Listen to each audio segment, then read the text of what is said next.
still remember the night everything inside me broke. I was standing in the hallway of our small house, holding the wedding photo that once made my heart warm. My hands were shaking. My breath was short. My chest felt tight, like someone was slowly closing a fist around my ribs. And before I tell you anything else, let me say who I am. My name is Evelyn, and this is the story I never wanted to speak aloud. It hurts in places I did not know could bleed.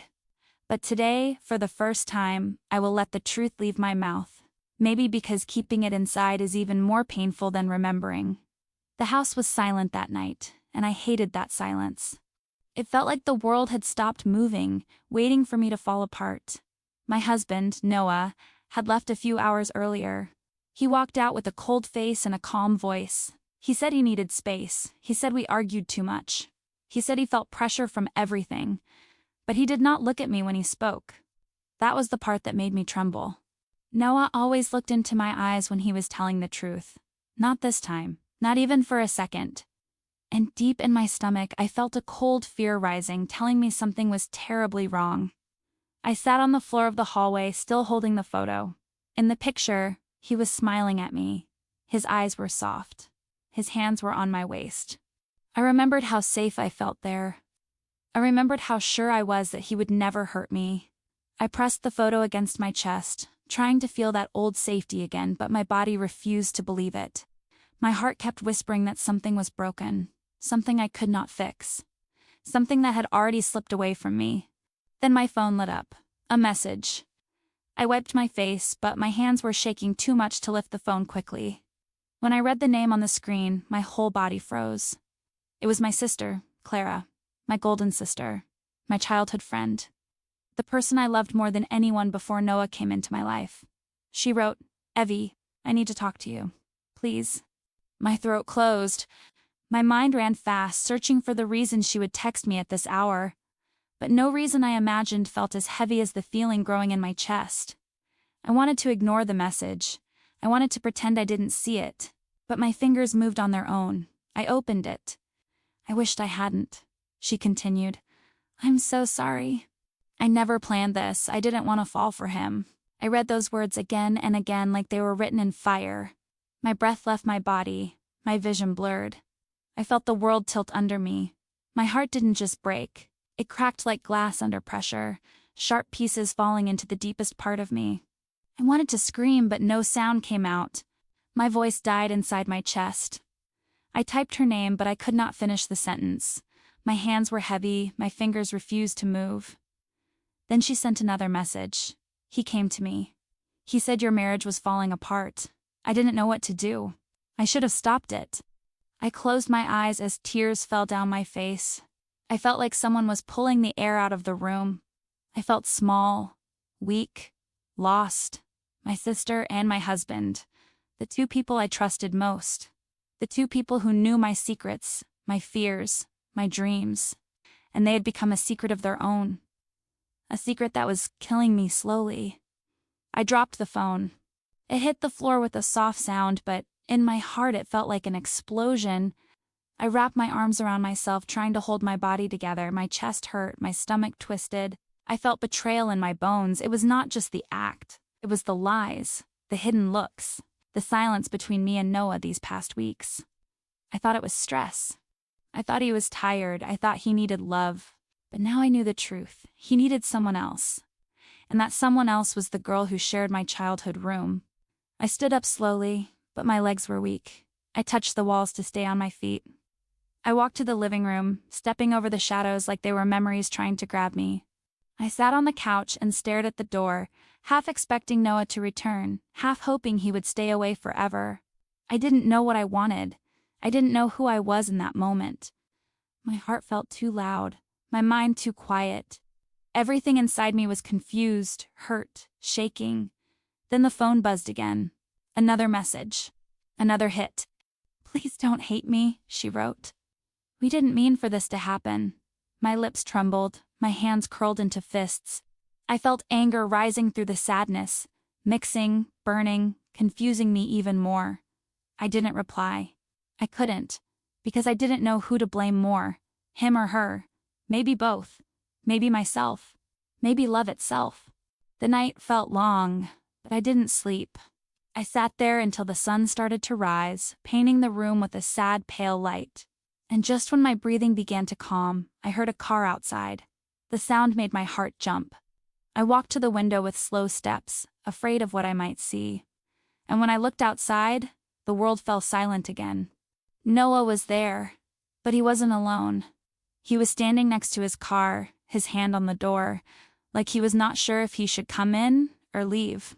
My heart started to race so fast I could hear it in my ears. I pressed my fingers to the curtain and pulled it just a little to see better.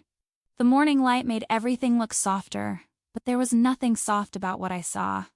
Noah was looking down at his phone, his face tired, his shoulders heavy. For a second I almost felt sorry for him. For a second I almost forgot. But then I saw her. Clara stepped out of the car from the passenger side like she belonged there. My sister. My own blood. She wrapped her coat around herself and brushed her hair behind her ear, that same small nervous habit I knew since we were children. She looked at him, and there was something in her eyes I could not ignore. It was not guilt. It was not fear. It was something like pain mixed with attachment, like she didn't want to leave his side. I felt my stomach turn. I wanted to open the window and scream, but my voice stayed trapped in my throat again. They stood there for a few seconds, talking. Could not hear the words, but I could see the way Noah's hand moved when he spoke, how he touched the back of his neck when he was stressed. I knew that gesture. It was the same gesture he used when we had our first big fight. The same gesture he did when he told me about his father's illness. Now he was using it with her, sharing that part of himself with her. I pressed my hand on the glass, as if I could stop time by touching it. Then something inside me snapped. I could not just hide behind a curtain while they stood outside my house like strangers in a cheap story. This was my life, my marriage, my home, my sister. I walked away from the window and headed for the door, my legs shaking but moving. Every step felt like walking on broken glass, but I did not stop. My heart was beating hard, but there was also a strange quiet inside me, like a cold center forming, giving me just enough strength to face them. When I opened the door, they both turned at the same time. For a moment, the three of us just stared at each other. The air was heavy. It felt solid, like we were all breathing through water. Noah's eyes widened a little when he saw me. Clara took a small step back, like she had been caught doing something she knew was wrong. I stood in the doorway, barefoot, my hair messy, my eyes red from crying all night. But in that moment, I did not care how I looked. I just cared about the truth.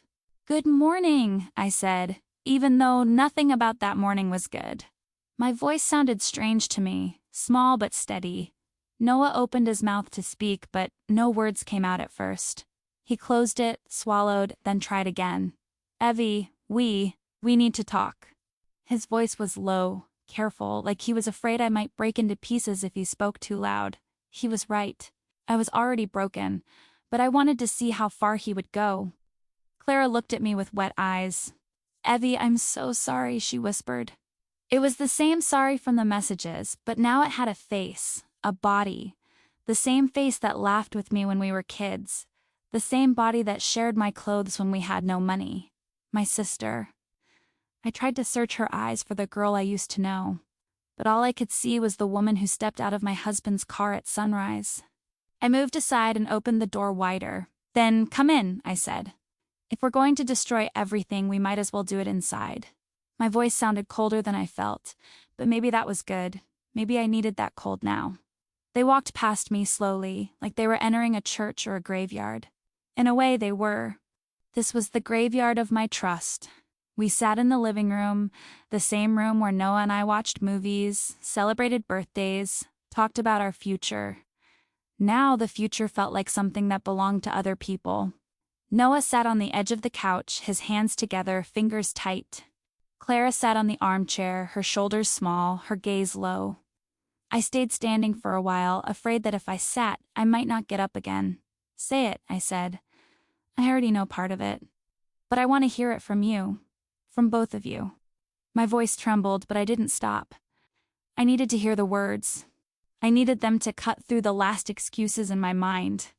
Noah looked at Clara, then at me, then away.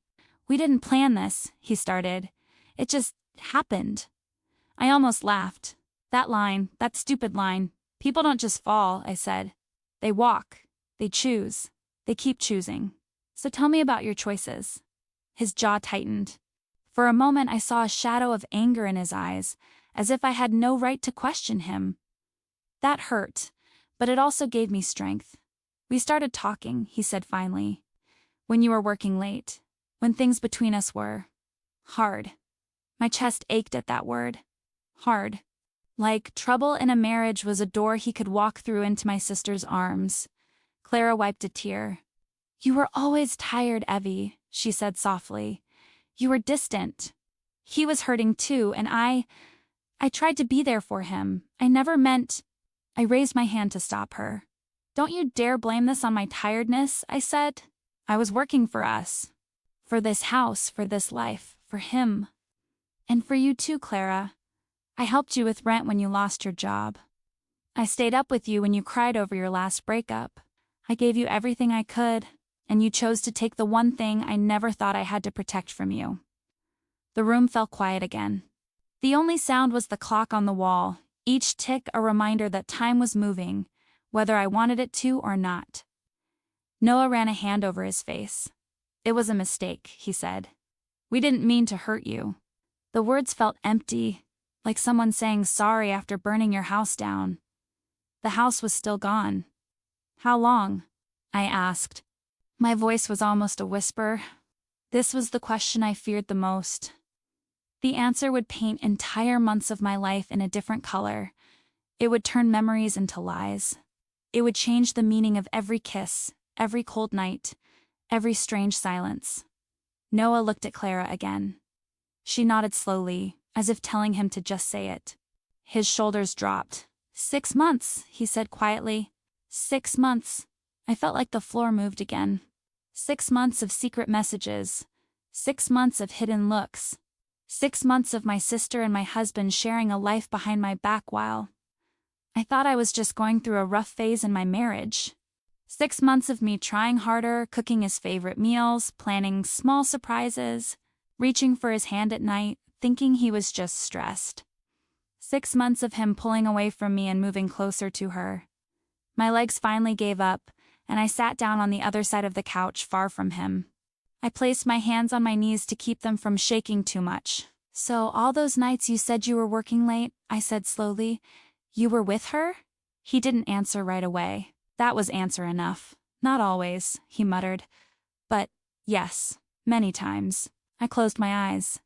I could see him, clear as day, picking up his jacket, kissing my forehead, saying, "Don't wait up." And I did wait. I waited with love. I waited with faith. I waited while my marriage was being slowly taken apart piece by piece. Clara leaned forward, tears running down her face now. "I tried to stop it, Evie," she said. "I told him we couldn't do this to you. I told him you didn't deserve it. But every time I tried to walk away, She looked at him, then back at me. "He told me he was falling out of love with you. He said you were growing apart." Each word cut deeper. Not because of what she said, but because I knew there were parts of it that were true. We had been distant. We had argued. We had let things pile up in silence. But distance is not a door for betrayal. It's a call to fight, not to fall into someone else's arms. Especially not my sister's. I stood up again. I couldn't stay in that same space with them sitting there side by side like I was the one breaking something now. I walked to the window and looked out, trying to breathe. The morning was bright. Birds were singing. Somewhere, a neighbor was laughing on the phone. The world was normal outside this house. Inside, everything was falling apart. I pressed my forehead against the glass. "Do you love him?" I asked quietly, without turning around. The words felt heavy, but I needed to know. I needed to hear what kind of story I was in. A stupid, passing mistake. Or something deeper, something that would haunt me for years. There was a long silence behind me. Then I heard Clara's voice, soft but clear. "I don't know," she said. "But I feel something I shouldn't feel." I closed my eyes. That answer told me more than a simple yes. It told me she had allowed her heart to grow in a space that was mine. It told me she had watered a feeling that should have died the moment it was born. My hands curled into fists again. "And you?" I asked, turning to look at Noah. "Do you love her?" This time he did not answer quickly. His eyes lowered, his mouth tightened. My heart sped up, waiting for a word I did not want to hear. He looked at me then, really looked at me like he was seeing me for the first time that morning. His voice was low, almost broken. "I don't know what I feel anymore," he said. "I'm confused." The moment those words left his mouth, something inside me went quiet. Not the calm kind of quiet. The kind that comes when you realize a part of your life has just ended, even if you're still sitting in the same room. I felt cold. Not just on my skin. Deep inside, "You don't know," I repeated. "You don't know if you love me. You don't know if you love her, you don't know what you feel." I let out a small, broken laugh. "You know what, Noah? I know exactly how I feel. And that's what scares me." Because in that moment, standing there in my living room with my husband and my sister, I realized something I never expected. The person I felt the most anger towards, the person I wanted to run from the most, was not just him and not just her. It was myself. I stood there feeling this strange mix of anger and sadness twisting inside me. I felt like I was standing outside my own life, watching everything fall apart in slow motion. The morning light touched the room softly, but inside me everything felt cold. My hands were shaking a little, and I crossed my arms to hide it. I didn't want them to see how weak I felt, even though it was written all over me. I looked at Noah and Clara, sitting there with guilt in their eyes, and all I could think was how different this room felt now. It used to be warm. It used to be ours. Now it felt like a place where truth came to die. I sat down slowly, not because I felt ready, but because my legs were getting tired. I held my hands together and looked at the floor for a moment. Then I lifted my head and looked straight at them. "I need to understand," I said. "I need to know why. Not the excuses. Not the soft words. I want the truth." My voice didn't sound angry. It sounded tired. And maybe that was even worse. Noah looked scared of the question, not because he didn't have an answer, but because he knew the answer would hurt me even more. He took a deep breath. "Things changed, Evie," he said softly. "You changed. I changed. We both got lost." His words hit something inside me, but not in the way he expected. I felt a small fire growing, a fire I didn't know I still had. "I didn't change," I said. "I grew tired. I grew stressed. I tried to keep this house together. I tried to keep us together. There's a difference." I looked at Clara then. "And you? How could you? Out of all the people in the world, why him?" Her lip trembled and she covered her mouth with her hand like she was trying to stop a sob from escaping. "I didn't plan it," she whispered. "I swear. I was lonely. I felt lost after losing my job. You were busy. Noah was. Kind. He listened." Her voice broke at the end and she wiped her tears. "I didn't go looking for him. He came to me first." That sentence burned. It felt like someone had poured salt on an open wound. I looked at Noah and he dropped his gaze again. The silence that followed was heavy. It was the kind of silence that holds things you don't want to say out loud. "I never wanted this to happen," he said. "I didn't mean to hurt you. But I didn't know how to stop it. I wanted to stand up and scream, but instead I closed my eyes and breathed slowly." That was the moment I realized something important. Noah was not the kind of man who fought for things. He was the kind of man who let things happen to him. He let our marriage fade. He let feelings grow in the wrong place. He let Clara step into a space that was supposed to be ours. And I had been blind to it. My eyes opened again, and I looked at both of them. "So what now?" I asked. "What do you want? Do you want to be together? Do you want me to leave? Do you want to pretend this didn't happen?" Clara shook her head immediately. "No," she said. "I don't want him. I don't want this. I don't want to hurt you anymore." Her voice cracked again. "I don't want anything from him." I could hear the truth in her words. She didn't want a future with him. But she had already broken something that could never be fixed. Noah looked confused, like the question was too big for him. "I don't know what I want," he said. "I'm sorry, I don't know." The more he spoke, the smaller I felt. Not because he didn't love me enough, but because he didn't even know what love meant anymore. Maybe he never knew. Maybe I had been in love with a version of him that only existed in my heart. And that thought hurt almost more than the betrayal itself. I stood up again, feeling a strange wave of clarity. My voice was calm when I spoke. Then leave, I said. Both of you. I need space now. I need silence. I need to breathe. And I can't do that with you here. Noah's head lifted quickly, surprise on his face. Evie, he said. Please. But I shook my head. My decision was already made. I spent months trying to understand why things felt wrong, I said. Now I know. And now I need to understand myself. Alone. Clara stood very slowly, like she didn't want to make any sudden movements. She walked toward me, her eyes full of tears. Can I hug you? She whispered. The question felt like a knife. I stepped back. No, I said softly, not now. Her face collapsed into sadness. She nodded and turned away, wiping her face as she walked to the door. Noah stood too, looking at me like he wanted to say something important, but nothing came out. He just stared, waiting for permission to speak. I didn't give it. When they walked out together, the door closed with a soft click, but the sound echoed inside me like a scream. The house felt huge and empty the moment they left. I stood there for a long time, staring at the door, listening to the silence they left behind. It was heavy. It was painful. But it was also the first silence that truly belonged to me in a long time. I walked to the couch and sat down slowly. My whole body felt tired, like I had run a long distance. Tears started to fall again, but this time they were quieter, softer, not sharp like before. More like warm drops sliding down a broken place. I leaned back and looked at the ceiling. It felt strange looking at the same room with new eyes. It wasn't just the place where they lied to me anymore. It was the place where I started to see the truth. I stood up after a few minutes and walked to the kitchen. The mug Noah used every morning was still on the counter. I touched it lightly, then pulled my hand back. It felt wrong to touch anything that belonged to him now. I opened the window to let fresh air in. The breeze was cool and it brushed my face like a soft hand. For a moment I closed my eyes and let myself breathe, really breathe. Something I hadn't done since the night before. I leaned on the counter and looked out at the street. The world was still moving. People were walking their dogs. Cars were passing by. A woman was jogging with music in her ears. Life didn't stop just because mine had cracked open. I pressed my lips together and nodded to myself.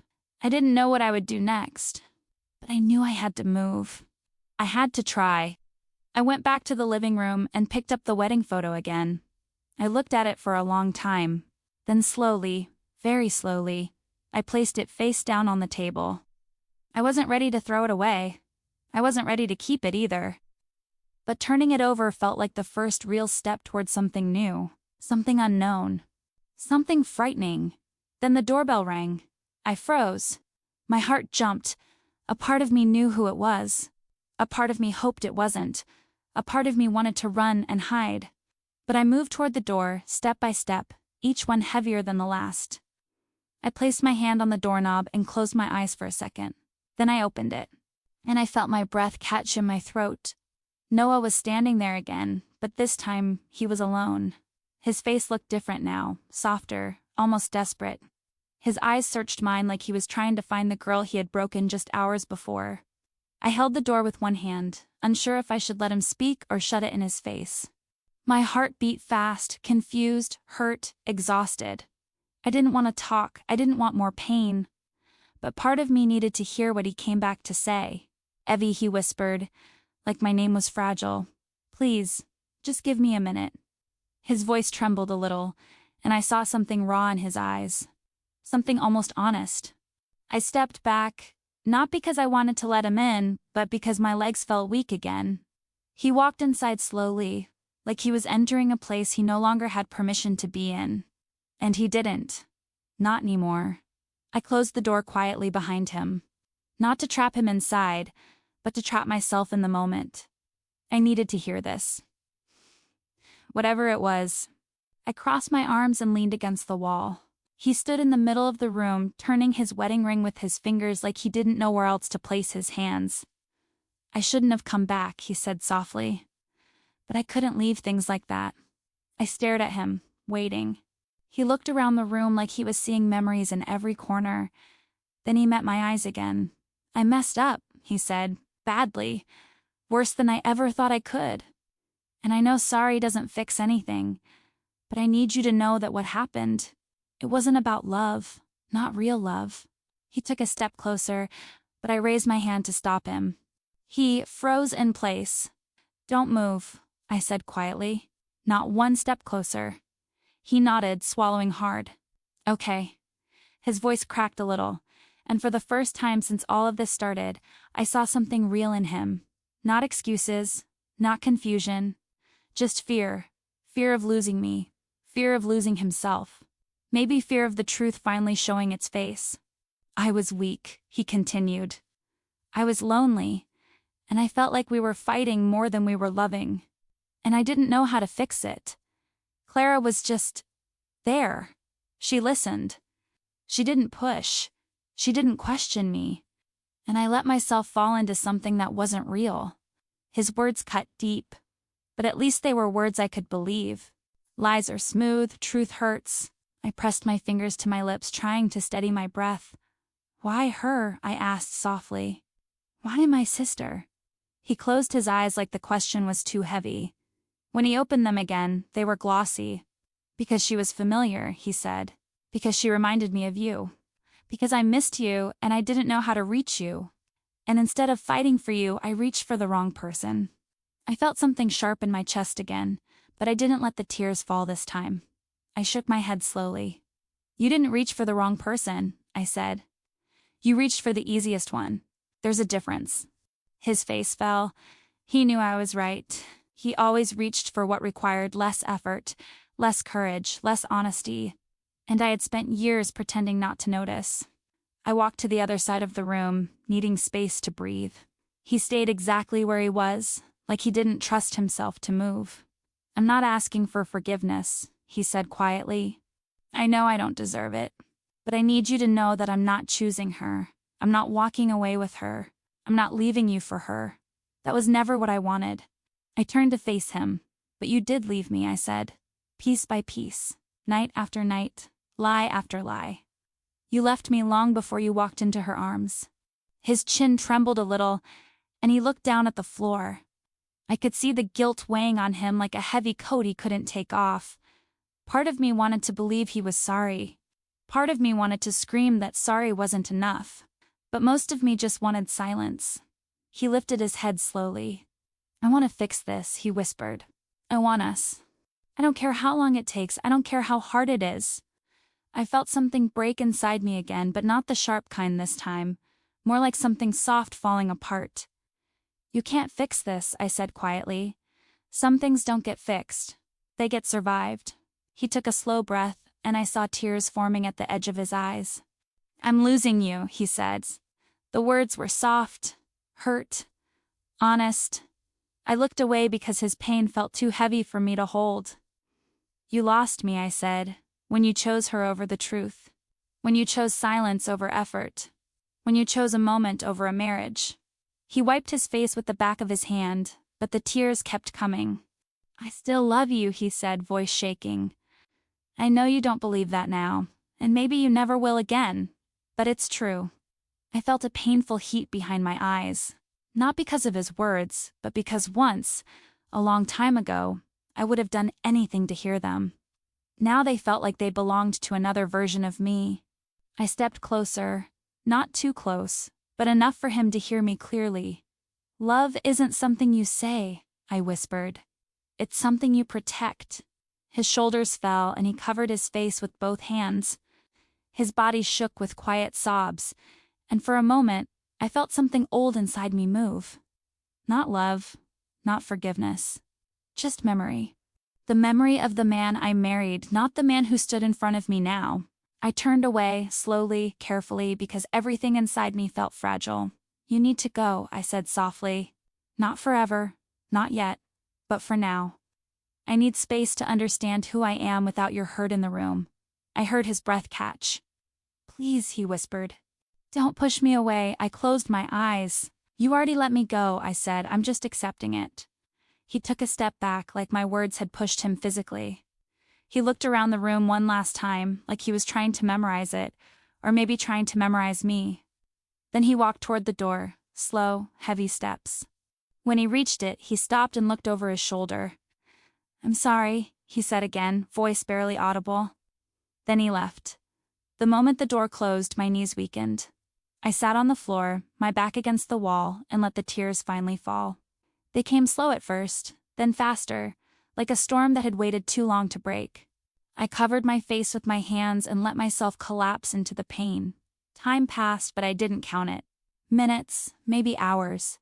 I stayed there until my breathing steadied again. When I finally looked up, the room felt different, lighter somehow.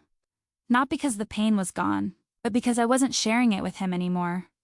It belonged only to me now. I wiped my face and stood up slowly, feeling empty, but also strangely clear. I walked to the window again and looked outside. The sky was brighter now. The day was moving forward, even when I didn't want to. Maybe I needed to move with it. Maybe slowly. Maybe painfully. But forward. And then, as I stood there staring at the world beyond the glass, my phone buzzed behind me. I turned, and what I saw on the screen made my heart stop again.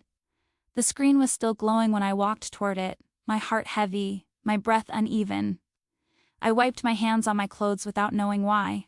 Maybe because I felt something dark rising inside me again, something that made my fingers shake. When I picked up the phone and saw the name on the screen, my stomach twisted. It wasn't Noah. It wasn't Clara. It was a name I hadn't seen in months. A name that carried a different kind of ache. It was my mother. I stared at the name for a few seconds, unable to move. My mother and I hadn't spoken much lately. Not because of anger, but because I didn't want to worry her with my problems. She lived in another town, alone, holding her memories close to her heart. She always said she was strong, but I knew she wasn't as strong as she pretended to be. I pressed the green button slowly and held the phone to my ear. Evelyn? She said, her voice soft and warm, the kind of voice that makes you want to cry more. I closed my eyes. Hi, Mom, I whispered, trying to sound normal. But my voice cracked on the second word. She noticed. She always did. What's wrong? She asked gently. You sound tired. I bit my lip. I didn't want to tell her. I wasn't ready to say everything out loud again. But silence was heavier than truth. I sat on the couch, staring at the wall. Mom, I said slowly, Noah and we're not okay. There was a long pause. I could almost hear her thinking.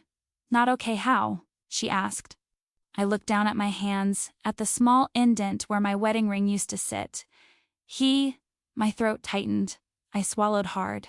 He betrayed me. Saying the word out loud made it real in a way it hadn't been before. My mother gasped softly. Evie, she whispered. My girl, what did he do? My eyes watered again.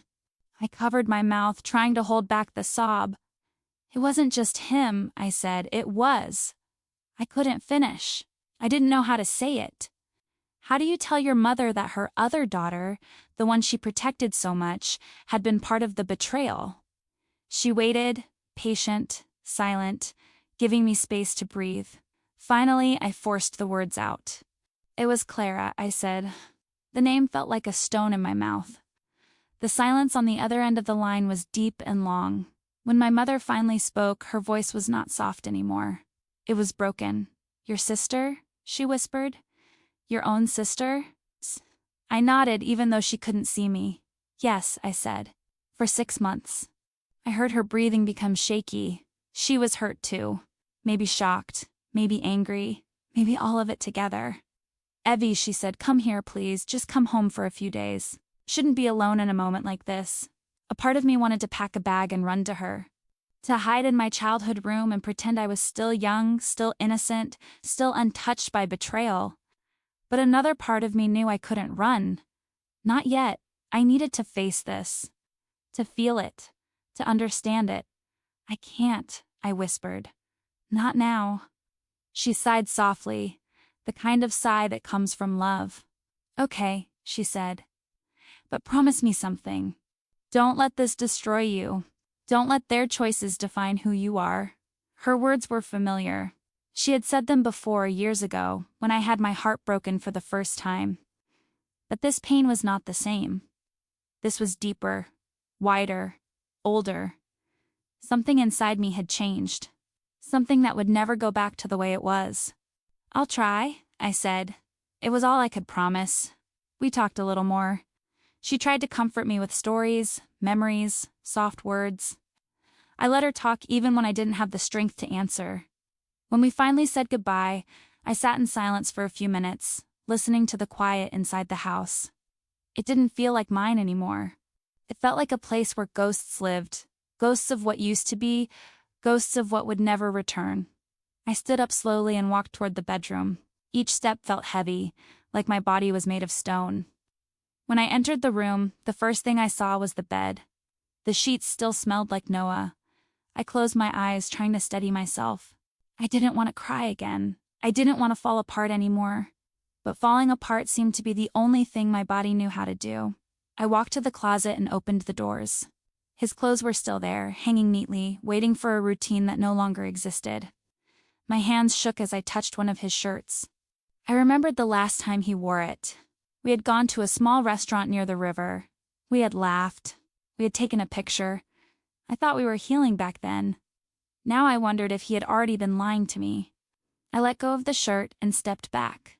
I didn't want to touch anything that belonged to him anymore.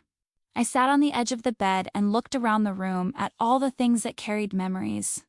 I felt a wave of sadness wash over me, slow and deep, like the ocean swallowing something small and fragile. Then a thought crossed my mind. I needed air. I needed to escape the walls that were filled with pain. So I stood up, grabbed my keys, and left the house. The moment I stepped outside, the cold air hit my face. It was sharp and fresh, like a slap waking me up. I walked without thinking, without direction, without plan. I passed houses, trees, old fences, slow cars, a dog barking in the distance. Everything looked normal, but everything felt wrong.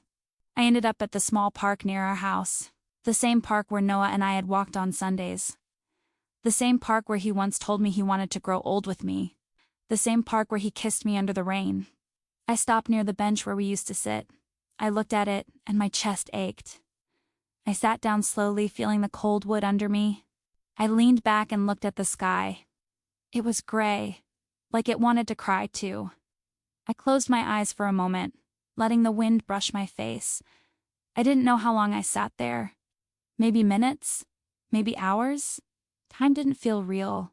Then, footsteps. Slow. Careful. I opened my eyes. Someone was sitting down beside me. And it wasn't Noah. I turned my head slowly, unsure if I was imagining things. My heart was still heavy and tired, and for a second I thought maybe the world was playing with me again. But when I looked beside me, I saw someone I didn't expect to see there. It was a familiar face from the neighborhood, Michael, the quiet guy who lived 2 streets away. We had spoken maybe 3 times in the past.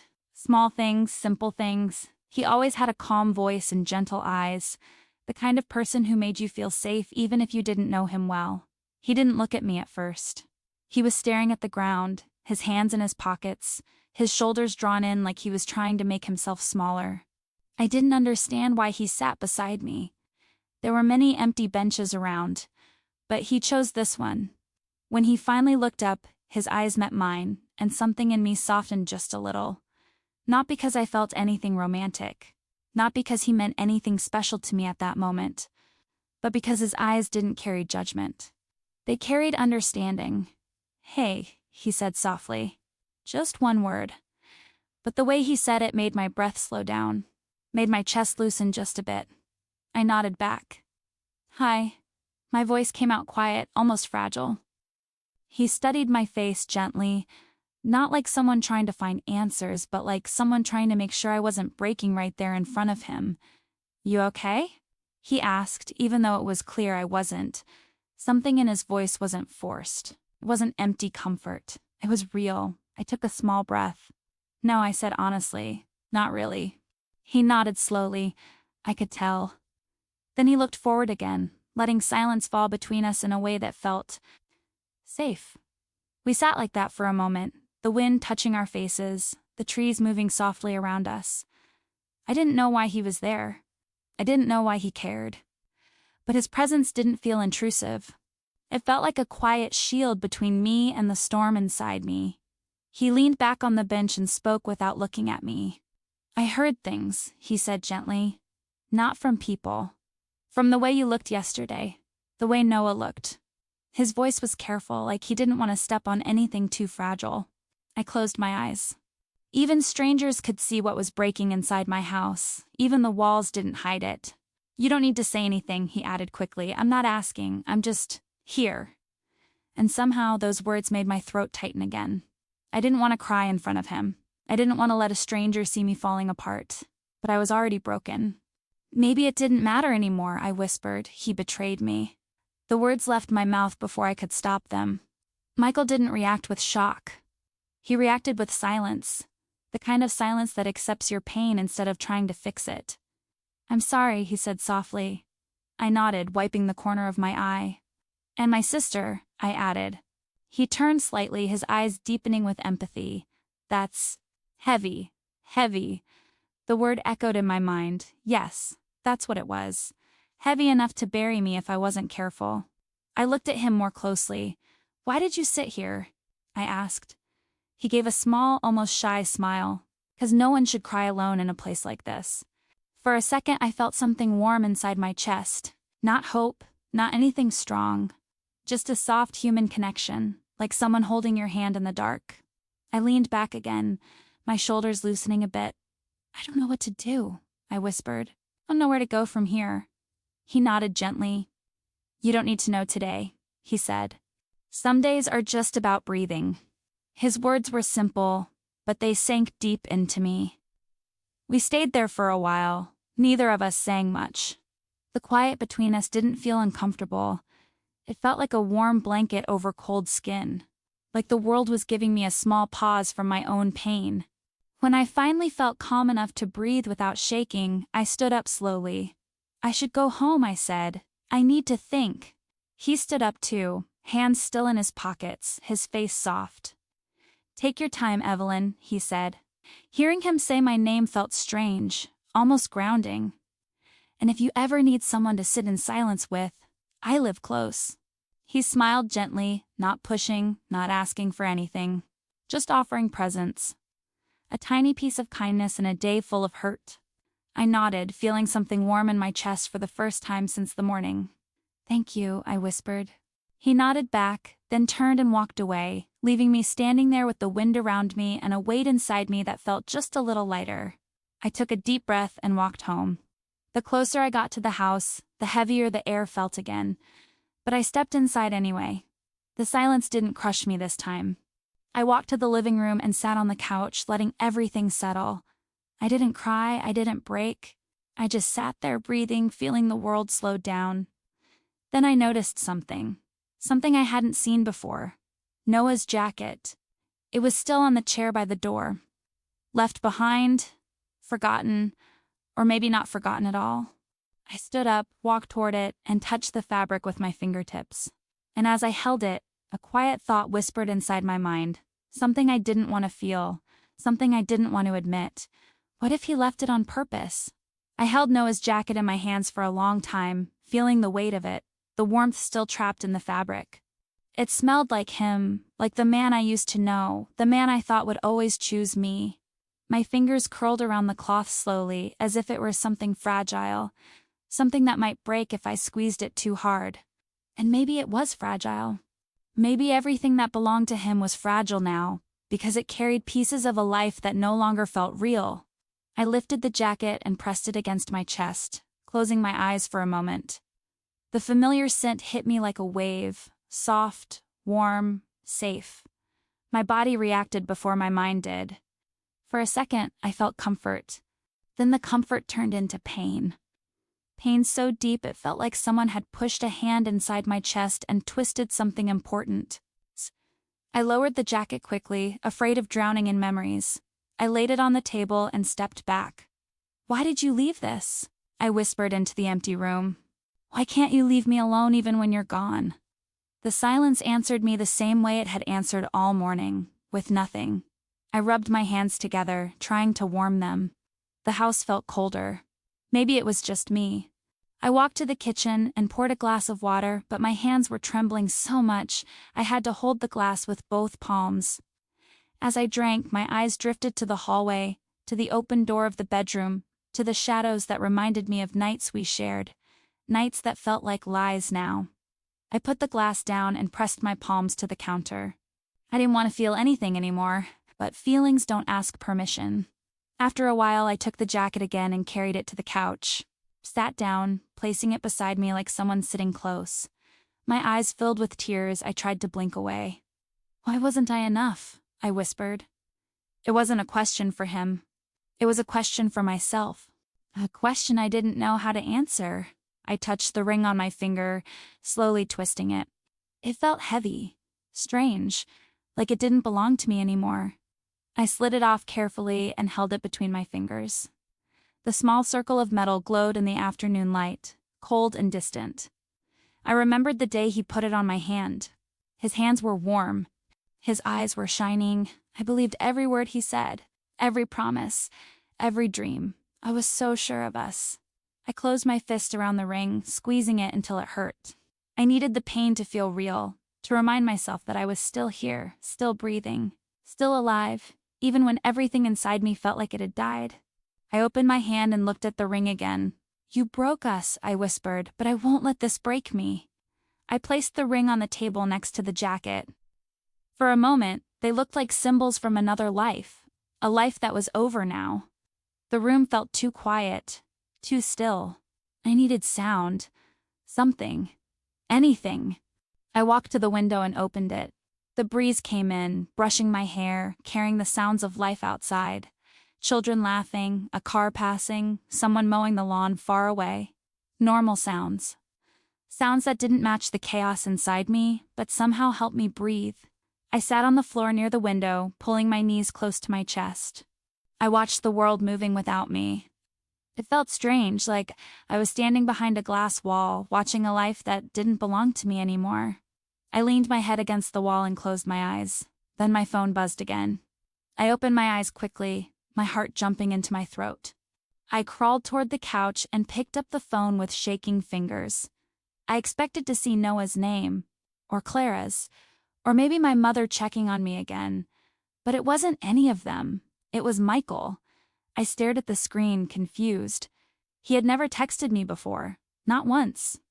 Not in all the years we lived near each other. I hesitated for a moment before opening the message. It said, "Just checking if you got home safe." My heart softened. Just a little. Just enough to make the pain shift inside me. I didn't know what to reply. I didn't know if I should. But the message felt kind, simple, human. I typed slowly, my fingers heavy on the screen. "I'm home. Thank you." I put the phone down, expecting the silence to return. But a few seconds later, it buzzed again. Another message from him. "If you need anything, even someone to sit with, I'm nearby." My chest tightened, not with pain, not with hope. With something gentler, something soft and unexpected. I looked at the message again, reading it slowly, feeling something warm spreading through the cold place inside me. I swallowed hard and typed back, "I don't know what I need right now." He replied almost instantly, "That's okay. You don't have to know." I felt tears in my eyes again, but these tears were different, less sharp, less heavy. I wiped them with the back of my hand and took a deep breath. Then another message appeared. "Just breathe. One moment at a time." I held the phone against my chest, closing my eyes. It was a simple message, but it made me feel less alone. I didn't reply this time. I didn't know what to say. But for the first time since the morning, I didn't feel like I was drowning. I set the phone down and walked to the hallway. The shadows felt less dark now. I walked into the bathroom and splashed cold water on my face. The shock made me gasp, waking me up from my thoughts. I looked at myself in the mirror, my red eyes, my pale skin, my trembling lips. I barely recognized the woman looking back at me. "I'll be okay," I whispered. "Not today, but someday." I wiped my face and walked out of the bathroom, feeling a little more steady, a little more present, a little more alive. Then, as I stepped into the living room, I heard something slide under the door. A small sound, soft, thin. I walked toward the door slowly, my heart thumping again in my chest. When I reached it, I bent down and picked up the paper someone had pushed underneath. A folded note. My hands shook as I opened it. And when I saw the handwriting inside, my breath froze in my throat. It was Noah's. My fingers trembled as I opened the note. The paper was thin and warm from being touched just moments before. Noah's handwriting was messy, like he wrote it fast, like the words were running out of him before he could stop them. I stared at the ink for a few seconds before I could actually read the lines. My eyes burned, but I forced them to stay open. It said, "I didn't leave the jacket by accident. I didn't want to walk away. I don't know how to fix what I broke, but I don't want to lose you. Please talk to me. Please don't shut the door forever." My breath caught. The words felt heavy, like they were pulling me backward, back into the place I was trying to escape. I sat down on the floor near the door, holding the note with both hands. It shook a little as I read it again, and again.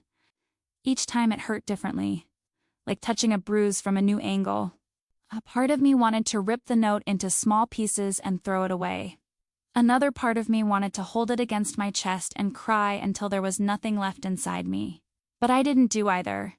I just sat there, staring at it, feeling something deep and painful moving inside me. I whispered his name under my breath. Noah. The sound of it broke something in my voice. I didn't know how I still had tears left, but they came anyway, slow, warm, gentle this time, not sharp like before, more like sadness that had settled instead of exploding. I folded the note carefully and placed it on my lap. I leaned my head back against the wall and closed my eyes. His words kept echoing in my mind. I don't want to lose you. But he already had. He lost me when he let my sister hold his secrets.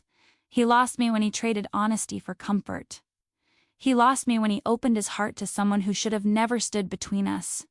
Still, memories of him drifted through me like smoke.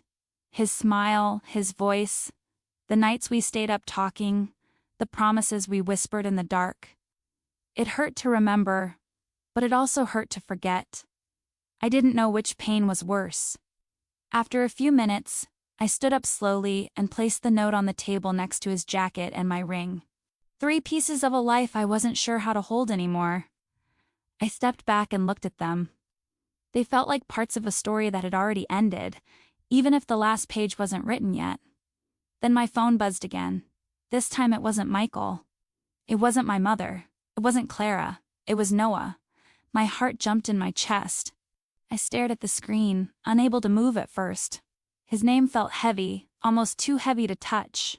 After a long second, I unlocked the phone. The message was short. "I'm outside. Please." I closed my eyes. My throat tightened. I walked slowly to the window and pulled the curtain just enough to see him. He was standing on the sidewalk, hands in his pockets, head down, looking like the weight of the whole world was on his shoulders. The same man who shattered me was now falling apart too. A part of me felt angry at that. A part of me felt something else. Something I didn't want to name. Something that felt too close to the old love I had for him. I closed the curtain again and took a few steps back. My hands touched my chest. My heartbeat was loud, fast, confused. The air felt heavy in my lungs. I didn't know if I had the strength to face him again, but he wasn't leaving. I could feel it. So the silence outside was full of him. I walked to the mirror and looked at myself again. My face was tired, my eyes were swollen, my lips trembled. I looked like a woman caught between 2 storms. The one that had destroyed her, and the one waiting outside to shake her world again. I pressed my hands against the sink and whispered, "You have to choose. You can't keep breaking." I walked to the front door, my steps slow, careful, almost scared. I placed my hand on the doorknob and stood there, breathing quietly, thinking of everything that had brought me here. The lies, the betrayal, the pain, the memories, the love, the truth. I opened the door. Noah looked up instantly. Our eyes met. And in that moment, something inside me cracked again, but in a different way. Softer, deeper, like a wound remembering how it started. He took a step forward, just one, then stopped. "Please," he whispered. "Let me talk to you." His voice shook. My heart did too.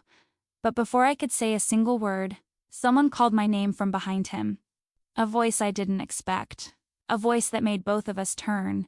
And when I saw who it was, everything inside me froze. When I turned toward the voice behind Noah, my breath stopped in my throat.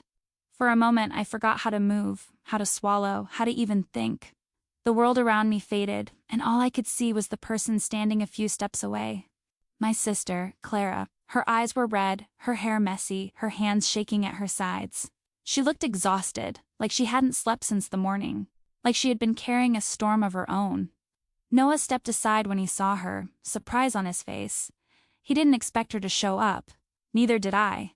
The last thing I wanted was both of them standing on my doorstep, their guilt and heartbreak mixing with mine, turning the air heavy enough to choke anyone standing too close. Clara took a small step forward, and her voice cracked when she spoke. "Evie, please, I need to talk to you." Her words trembled in the air, soft and frightened, like she wasn't sure if she had the right to speak. And maybe she didn't. Not after what she did. Not after the messages. Not after the truth came out in pieces sharp enough to cut every part of me. I stared at her without moving. My fingers tightened on the edge of the door. "Why are you here?" I whispered. My voice sounded thin, almost distant. She looked down, twisting her fingers together the way she always did when she was nervous. "I know you don't want to see me. I know you probably hate me. But I couldn't let you think that I'm just hiding. I couldn't let you carry all this pain alone." Noah looked between us, unsure if he should stay or leave. I could see his confusion, but I didn't care about his confusion anymore. This moment wasn't about him. It was about me and the girl who grew up beside me.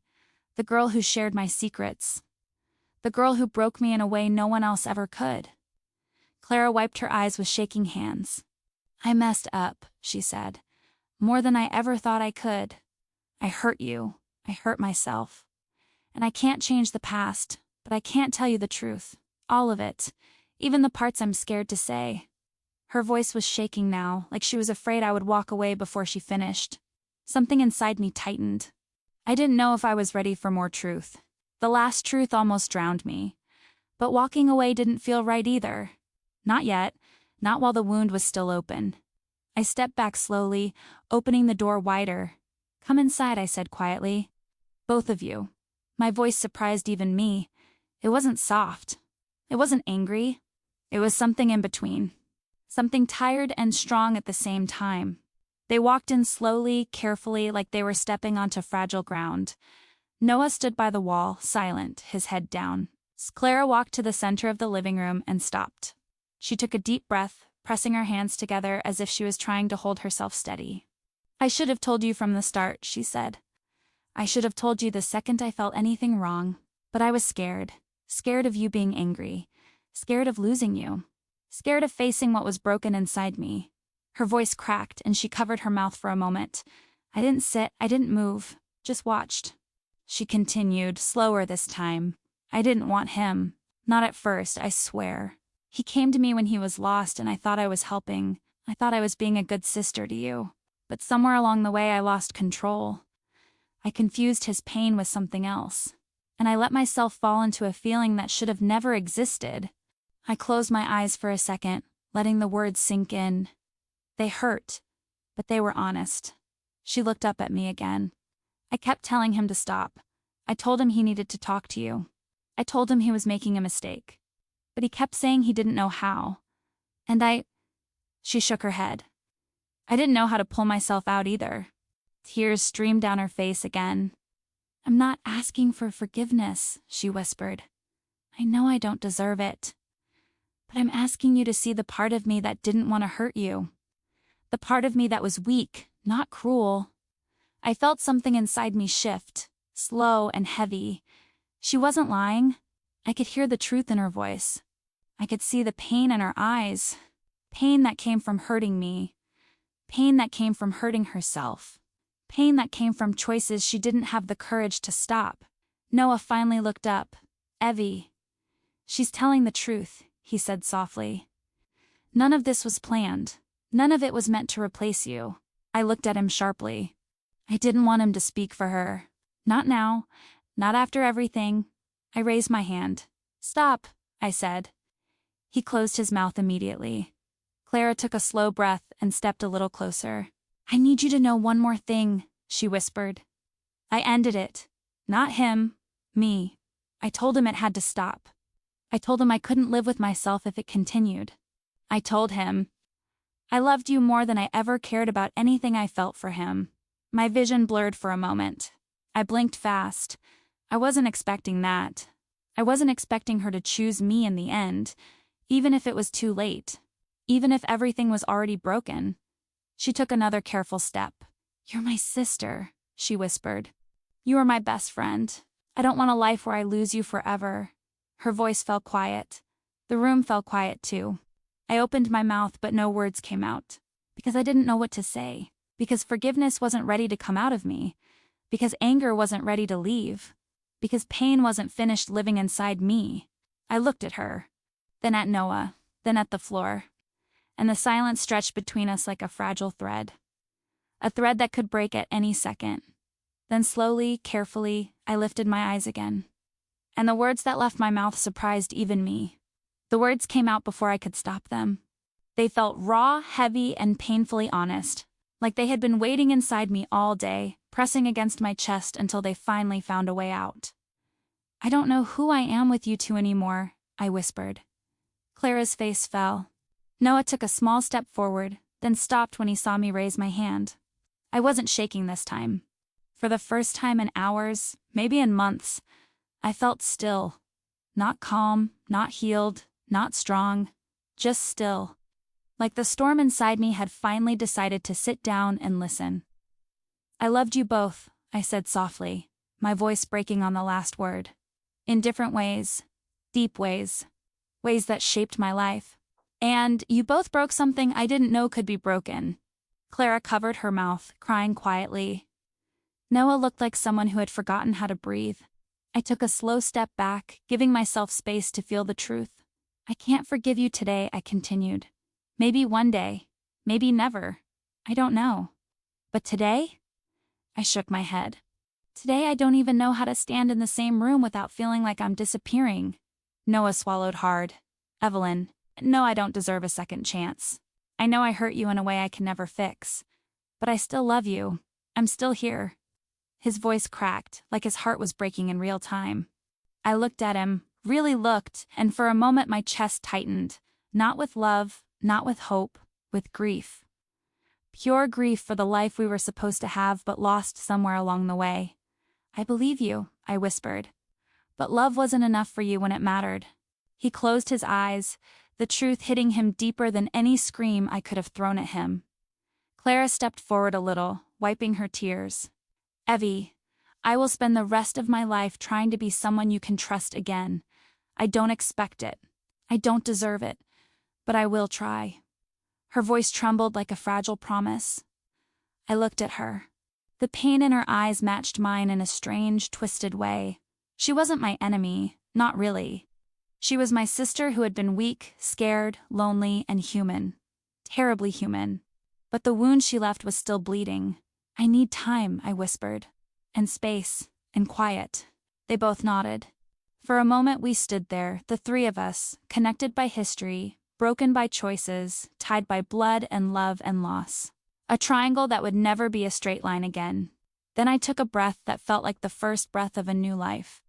"You both need to leave now," I said softly. Clara stepped toward me, but I shook my head gently.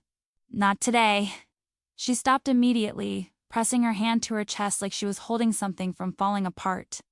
Noah looked like he wanted to fall to his knees, but he stood still, swallowing his tears, breathing slowly like each breath hurt. They turned toward the door. Clara walked out first, her shoulders shaking with silent sobs. Noah stayed for one last second. He looked at me with eyes full of regret, love, fear, and something deeper, the understanding that he had lost something he would never find again. He whispered, "I'm sorry, one last time." Then he stepped outside. The door closed softly behind them, and the moment it did, the weight in the room changed. The silence didn't feel sharp anymore. It felt wide, open, heavy but mine, just mine. I stood there for a long time, breathing slowly, letting the quiet settle into my bones.